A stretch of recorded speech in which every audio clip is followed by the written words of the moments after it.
So, how do you feel about having money taken out of your pocket and given to very wealthy people? Do you like that? Does that tickle you pink? Because if it doesn't, I want you to listen to me. I've just been reading up on Republicans' plans for as soon as Trump is inaugurated. They've got big legislative plans and a lot of stuff they want to get done in the first 100 days. And basically, it is shafting working Americans and basically just removing money from their pockets and giving it right to the people like Elon Musk and all of the billionaires in the cabinet, all of the billionaires who helped Trump get elected.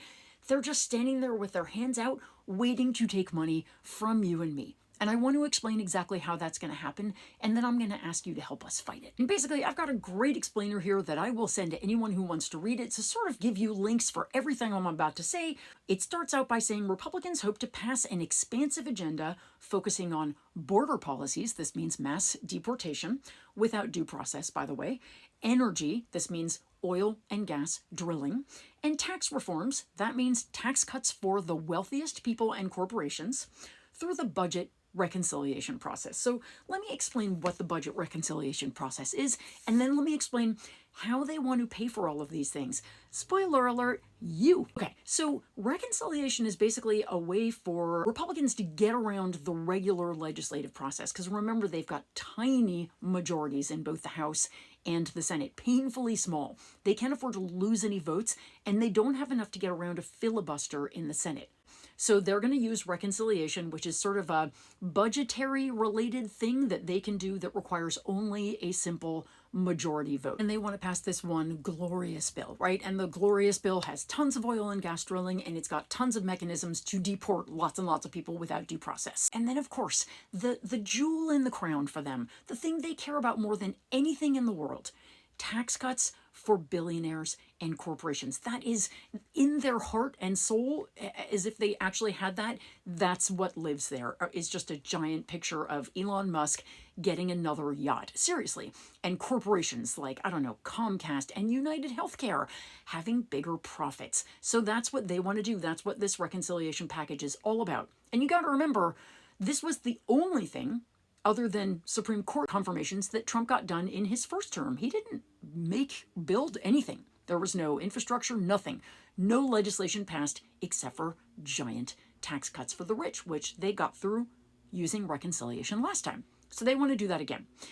Like last time, these tax cuts will overwhelmingly benefit the very richest, and they will add tremendous amounts of money to our deficit. Last time, Trump added more to the deficit than any president except for two, and those were both wartime presidents. Now he wants to add almost $5 trillion more, just giving tax cuts to corporations and people who don't need them, like at all.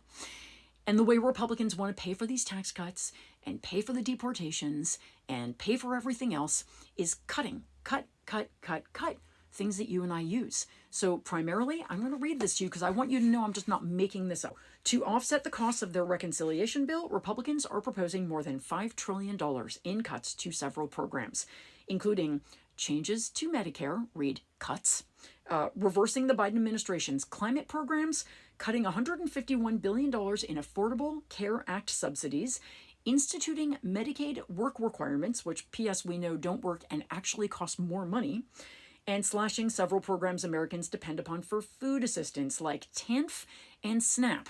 This is how they want to pay for tax cuts for the wealthiest Americans in the country. You guys, I'm going to close by saying this.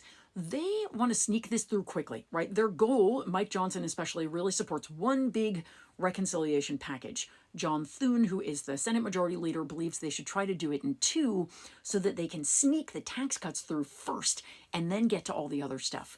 But either way, their goal is to take money out of our pockets and put it into rich people's pockets, and they're assuming that because nobody was paying attention before the election, nobody's paying attention now. But we have got to fight this. There is no way in hell Republicans get to take money out of our pockets right now to give to Peter Thiel, to give to nameless Republican donors who we don't even know, but who own 5 houses and who have never worked a job a day in their life. It is time to pay attention, and it is going to be time to fight very, very soon. They think you're stupid. They think you're checked out. They think you don't care, but I know none of those things are true. We are going to fight this, and we are going to win. But first of all, I need you to get a little mad at the reverse Robin Hood thing they are going to try to pull off. It's bullshit, and we're not going to let it happen. Thank you.